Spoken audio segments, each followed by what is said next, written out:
अस्सलामु अलैकुम दोस्तों, ये वीडियो बहुत दिलचस्प होने वाली है।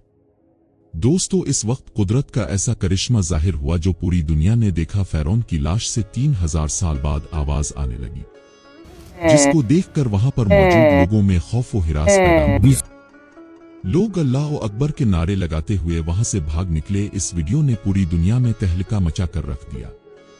फ़िरौन ने कौन सी ज़ुबान में ये अल्फाज कहे जिसने पूरी दुनिया को हैरत में मुब्तला कर रखा है। चलिए ये जानते हैं आज की इस वीडियो में इन्फो एड जाहिद की नई वीडियो में। दोस्तों, अल्लाह पाक सारी कायनात के मालिक भी कोई इसका शरीक नहीं। यहूदियों ने जब अज़ीर अलैहिस्सलाम को खुदा का बेटा कहा तो फिर दोस्तों अल्लाह तबारक ताला ने उन पर अपना अजाब नाजिल कर दिया। जब ईसाइयों ने हजरत ईसा अलैहिस्सलाम को अल्लाह ताला का बेटा कहा तो अल्लाह ताला ने फरमाया, ये इस कदर सख्त अल्फाज बोलते हैं कि करीब है कि आसमान उन पर गिर पड़े। कल क़यामत को अल्लाह ताला हर इस इंसान को मुआफ कर देगा सिवाय इसके जिसने इसकी ज़ात के साथ शिर्क किया होगा। दोस्तों, दुनिया में 4 बादशाह ऐसे हैं जिन्होंने खुदा बनने का दावा किया। उनमें नमरूद, शद्दाद, बख्त नसर और फ़िरौन भी शामिल हैं। अल्लाह ताला ने फिर उनके साथ किया क्या कि पूरी दुनिया में ये लोग इबरत का निशान बन गए। दोस्तों, चंद मुद्दत पहले की बात है कि दुनिया का कोई भी इंसान ये नहीं जानता था कि खुदाई का दावा करने वाले फ़िरौन की लाश का किया हुआ।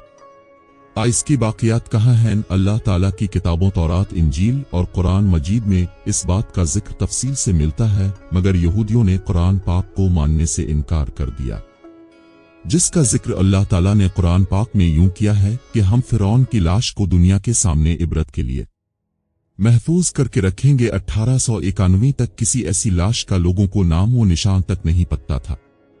दोस्तों, मगर कुरान मजीद में इस बात का जिक्र था। फ़िरौन मूसा अलैहिस्सलाम और इस कौम का पीछा करता हुआ पानी में गर्क होकर अपनी फौज समेत तबाह व बर्बाद हो गया, जबकि पानी ने अल्लाह तबारक व ताला के हुक्म से मूसा अलैहिस्सलाम और उनकी कौम को गुजरने का रास्ता दिया। इसके बाद फ़िरौन के साथ क्या हुआ इस बारे में दुनिया की तमाम किताबें खामोश थी। हत्ता के तौरात, इंजील में भी इस बारे में कोई जिक्र नहीं मिलता, जबकि कुरान पाक में इस बारे में एक अजीब सी बात कही गई जिसने पूरी दुनिया को हिला कर रख दिया। कुरान मजीद की इस आयत पर आज तक किसी ने गौर व फिक्र नहीं किया। खुद मुसलमान भी इस आयत को पढ़कर आगे गुजर जाते हैं, ये समझे बगैर कि इस आयत का इशारा किसकी जानिब है, अल्लाह ताला क्या फरमाना चाहता है। अल्लाह ताला ने सूरत यूनस में इस बात का जिक्र किया, बस हमने तेरे जिस्म को समंदर से निकाल कर महफूज कर लिया ताकि बाद में आने वाले लोगों के लिए तुम इबरत का निशान बन जाओ। दोस्तों, फ़िरौन के वाक़े को गुजरे हुए 3000 साल हो चुके हैं। 3000 साल पहले तक फ़िरौन की लाश समंदर में रही। इसके बाद अल्लाह ताला ने दुनिया वालों को दिखाने के लिए कि मेरा कुरान मजीद सच्चा है, मेरे नबी का फरमान सच्चा है, कि फ़िरौन की लाश को समंदर से बाहर निकाल कर फेंक दिया। दोस्तों, कई दिन फ़िरौन की लाश समंदर के साहिल पर पड़ी रही, मगर किसी जानवर ने इसको मुंह तक न लगाया। एक दिन एक मिस्री जो कि भेड़ बकरियां चुराता हुआ उसकी तरफ गया। इसे पता चला तो उसने ये खबर मिस्र के वजीर तक पहुंचाई। हत्ता कि इसकी लाश को दरबार में लाया गया। फिर दूसरे फ़िरौनों ने इसकी लाश पर मसाले लगाकर इसे हनूत कर लिया, चुनांचे इसकी लाश को एक ताबूत में बंद कर दिया गया। जब इसको हनूत किया जा रहा था तो उनसे एक गलती हुई, क्योंकि फ़िरौन समंदर में गर्क होकर मरा था, लिहाजा इसके जिस्म पर नमक लगाकर रखा गया। दोस्तों, मिस्रियों ने इसकी लाश पर नमकियात की वो तह वैसे ही रहने दी, हत्ता कि इसी तरह हनूत कर दिया गया। दोस्तों, बाद में वक्त गुजरता रहा, कई लोगों की बादशाहत रही, जमीन व आसमान ने कई इनकलाब देखे, जिनकी गर्द के नीचे हर चीज छप गई। फ़िरौनों के महल तबाह व बर्बाद हो गए, हर चीज खंडरात में तब्दील हो गई। जहां बड़े बड़े महल नजर आते थे वहां अब सिवाय रेत के कुछ भी नजर न आता। उनका जिक्र अब किताबों में होने लगा। एक बादशाह ऐसा भी था जिसने खुदाई का दावा किया, फिर अल्लाह तबारक व ताला ने इसे और उसकी फौज को समंदर में गर्क कर दिया। किताबों में यह भी मिलता था कि वो अपने अमीर लोगों की लाशों को हुनवट कर लेते। वक्त गुजरता रहा, हत्ता कि 2000 साल का अरसा हो गया। फिर अल्लाह तबारक व तआला ने अपने बहुत ही प्यारे नबी हजरत मोहम्मद सल्लल्लाहु अलैहि वसल्लम को दुनिया में भेजा। अब मक्का से हिजरत करके मदीने गए तो मदीने के यहूदियों ने आपको तंग करना शुरू कर दिया। वो कभी यूसुफ अलैहिस्सलाम के बारे में पूछते, तो कभी मूसा अलैहि इस्लाम के बारे में पूछते, फिर अल्लाह तबारक व तआला ने उनकी ज़बानों को बंद करने के लिए फरमाया कि हमने एक मुद्दत तक के लिए इसकी लाश को महफूज करके रखा है। यहूदी मजाक उड़ाते कि खुदा का दावा करने वाले की लाश किस जगह महफूज है। इस तरह अल्लाह तबारक व तआला ने इसे इबरत का निशान बनाया। दोस्तों 1970 में अहमद, जो कि मिस्र का एक बहुत बड़ा चूर था, वो जमीन में दबे हुए फ़िरौनों के महल्लात तक पहुंचने में कामयाब हो गया। वो हनूत शदा रास्तों तक भी जा पहुंचा। अहमद इन महल्लात से कीमती चीजों को चोरी करके दूसरे ममालिक में फरोख्त करता। एक दिन वो दरियाए नील के किनारे पर इसी सिलसिले में घूम रहा था। जब उसे फ़िरौन के खुफिया रास्ते का पता चला, वो चीजों को वहां से निकाल ही रहा था कि मकामी लोगों को इस बात का पता चला। चुनांचे इसे पकड़कर पुलिस के हवाले कर दिया गया। इसके बाद मिस्री हुकूमत ने वहां की खुदाई शुरू कर दी। उन्हें वहां से बेशुमार कीमती चीजें मिली।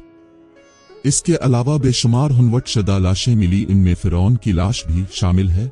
उन तमाम ममियों को मादीन के रह लेकर चले गए, जो कि मिस्र का दारुल हुकूमत है। दोस्तों चुनांचे यूरोप के मादीन ने उन पर तहकीक करना शुरू कर दी।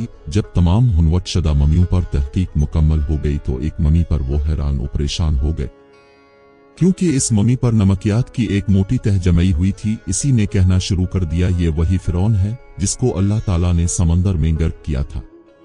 फिर अल्लाह ताला ने इसकी लाश को समंदर से बाहर फेंका। ये दुनिया में एक बोचाल पैदा करने वाली खबर थी। लिहाजा दुनिया के बड़े बड़े माहिरीन मिस्र में फ़िरौन को देखने के लिए जमा हो गए। फ़िरौन की ममी पर साइंसी तहकीक शुरू हो गई। तमाम लोगों को इस बात का पता चल गया, सिर्फ फ़िरौन की ममी ऐसी है जिस पर समंदर के नमक की तह जमी है।